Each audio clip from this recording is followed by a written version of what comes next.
Hi ma'am, nungairibro. Sigi video se aigi ahanba intro haidi ahanba intro gi blog oidoine bako. Aina ahanba da video amabudi thagat kibane ba adudi haidi aina blog semge na khalaga thagat kibane natte ba sum akhoi koiba chatlubagi do aina sum thagat kibane ba. Ado sum ubadagi aigi thabak tominaba mi ge adagi manabi ge na sum message ka thabi nang blog semo kholo silong da laibado Silong do kamain tawgi khotke adagi koi haidi Silong di ayambana kanogumba ne tourist spot yam layibuko haidi koiba chatfam kai kai yamna ado aisu mamangda chatluba kanduda di sumaina haidi blog semge habe wakhan khandabnina video do phajana namaktre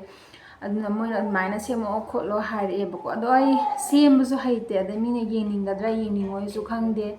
adugi aina haite da khote moina adum semo kholo mpham phajaba mayam laibnina namma adum thagal o moi su yengninge khotle na adum haire aduna moina admaina message habirakpado aisu sum adun moina adma habirakpaduna aina adagi thapang phamda su mai sem khologa habduda aisu wakhandida sem silane haba wakhanamdi lae ko haidi ai haibasu nate blog semba hana sembasu nate ado sum hapsarake aina chaluba mafam koiba chatpa adagi aigi thabak ki matang da su haidi nursing gi matang da su adum any information lairadi adum pijarake adi angang hawlaiba student khaida kanagadaba pau lairadi information lairadi adum haijarake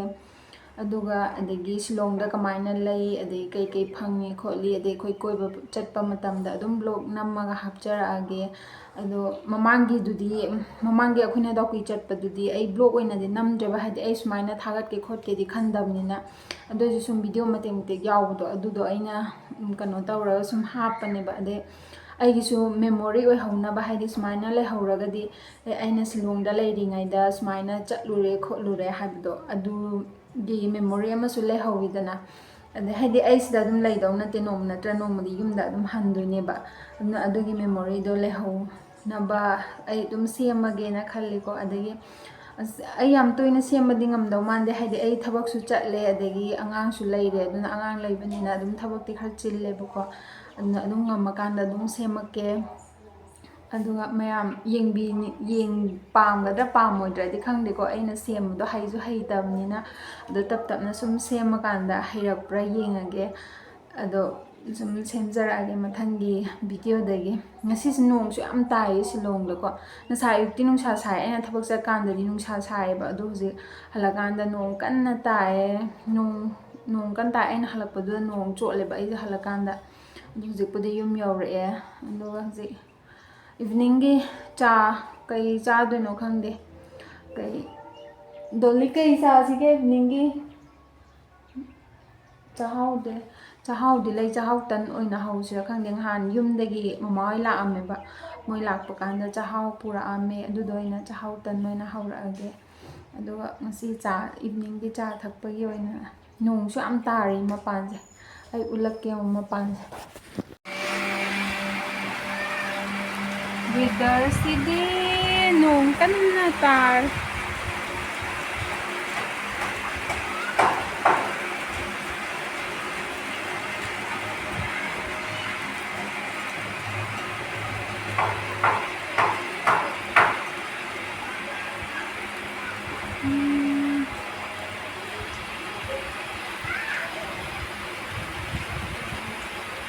nong sidi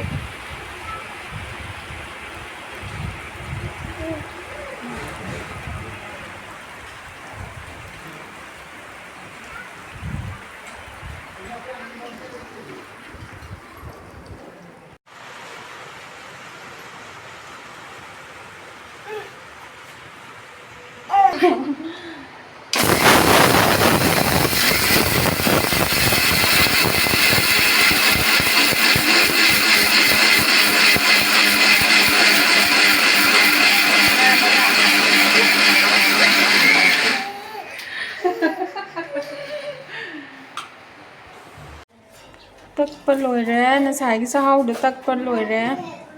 taga loram no sik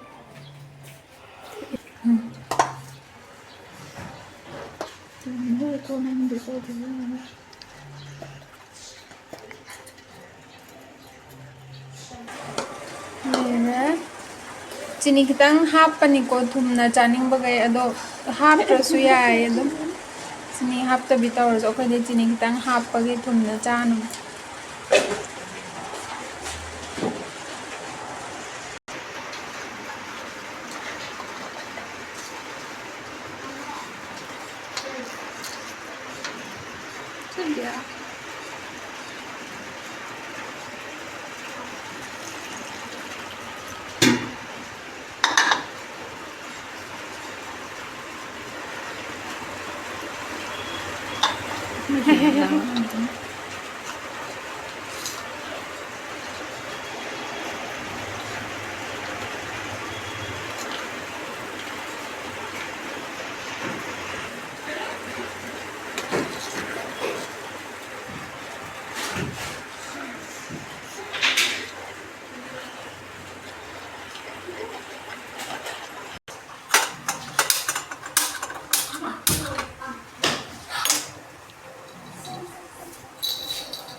ꯂꯦꯡꯒꯅꯣ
ꯂꯣꯏꯔꯦ ꯁꯤꯅ ꯂꯥꯁ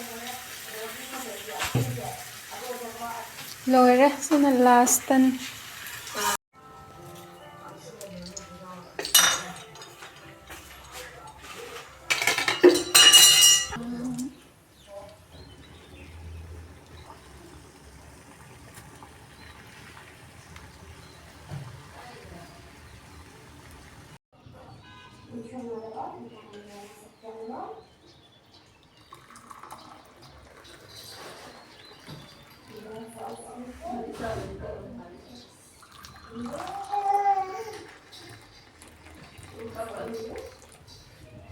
ꯆꯥ ꯂꯣꯟꯕ ꯂꯣꯏꯔꯦ